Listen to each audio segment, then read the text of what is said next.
Tech news. అదో యుద్ధ భూమి. భారీగా కూంబింగ్, తుపాకుల మోతలు, అడుగడుగునా మందుపాతర్లు. ఈ రక్తపు మడుగుల మధ్య నుంచే కవరేజ్ కోసం టీవీ5 ముందుకు సాగింది.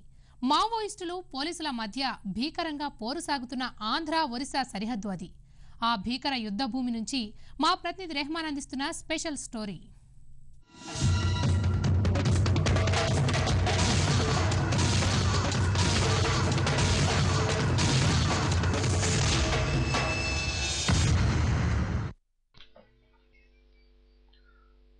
ఆంధ్ర రాష్ట్రానికి సరిహద్దుగా ఉన్న దండకారణ్యానికి ఆనుకుని ఒరిస్సా రాష్ట్రంలో మావోయిస్టులు విరుచుకుపడుతున్నారు.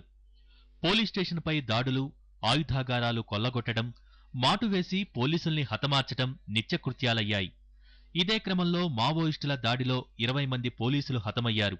ఈ ఘటన తీవ్రతను గుర్తించిన టీవీ5 అక్కడి వాస్తవాలు బయట ప్రపంచానికి చాటి చెప్పేందుకు గంజాం జిల్లా రాణికేరి నుంచి 20 కిలోమీటర్ల మేర అటవీ ప్రాంతంలో కాలినడకన బయలుదేరి గాస్మా అటవీ ప్రాంతానికి చేరుకుంది.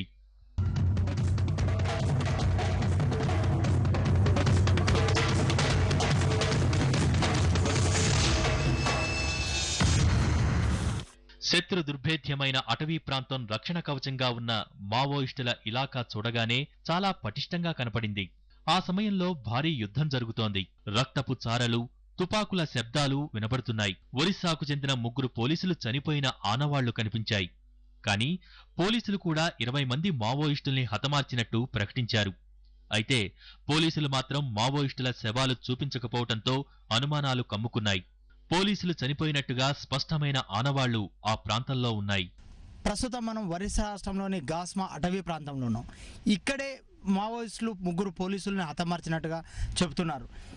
ఇక్కడ కనపడుతున్నటువంటి రక్తపు మడుగులో ఒరిస్సా పోలీస్ అనేటువంటి బ్యాడ్జ్ కూడా మనకి ఇక్కడ కనపడుతుంది.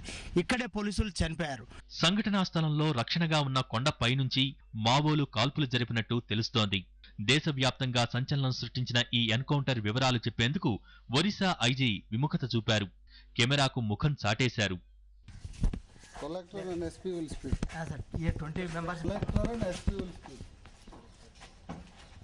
ఇది నిజంగానే శత్రు దుర్భేద్యం. అడుగడుగునా మందుపాతరలు, టిఫిన్ బాక్స్ బాంబులు, గ్రెనేడ్లు, యుద్ధంలో విరిగిన పోలీస్ తుపాకులు, పేలుడు పదార్థాలు కనిపించాయి. పేలుడు పదార్థాలపై అవగాహన లేని వారు కాలు పెడితే మానవ శరీరాలు మాంసపు ముద్దలుగా ఎగిరిపడాల్సిందే.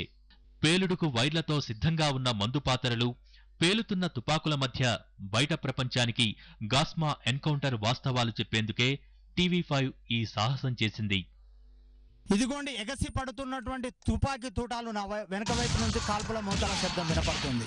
ఇదిగో నా పక్కన మావోయిస్టులు విసిరినటువంటి గ్రెనేడ్ పేలకుండా కనపడుతుంది. అదిగో అటు చూడండి, అక్కడ పేలనటువంటి మందుపాతర్లు, టిఫిన్ బాక్సులు మనకు కనపడుతున్నాయి. టీవీ5 బృందం మాత్రమే ఈ గ్రాస్మా దట్టమైన అడవులకు చేరుకుంది. ఏ మీడియా ఇంతవరకు ఇక్కడికి చేరుకోలేదు. ఈ మందుపాతర్లను స్వాధీనం చేసుకోవడానికి పోలీసులు కూడా సాహసించడం లేదు. గ్రాస్మా దట్టమైన అడవుల నుంచి కెమెరామెన్ హరితో కలిసి రెహమాన్, టీవీ5. ఇక హాలీవుడ్ అతిపెద్ద పండుగైన అకాడమీ అవార్డ్స్ ఫంక్షన్ కు లాస్ ఏంజలీస్ సర్వాంగ సుందరంగా ముస్తాబైంది. ప్రతిష్టాత్మక 80వ ఆస్కార్ అవార్డులు ఈ రోజు హాలీవుడ్ లోని కొడెక్ థియేటర్లో కన్నుల పండుగగా జరిగే కార్యక్రమంలో ప్రకటిస్తారు. ఇప్పటికే నామినేషన్లు ప్రకటించడంతో విజేతలెవరనే సస్పెన్స్ కాసేపట్లో తేలిపోతుంది.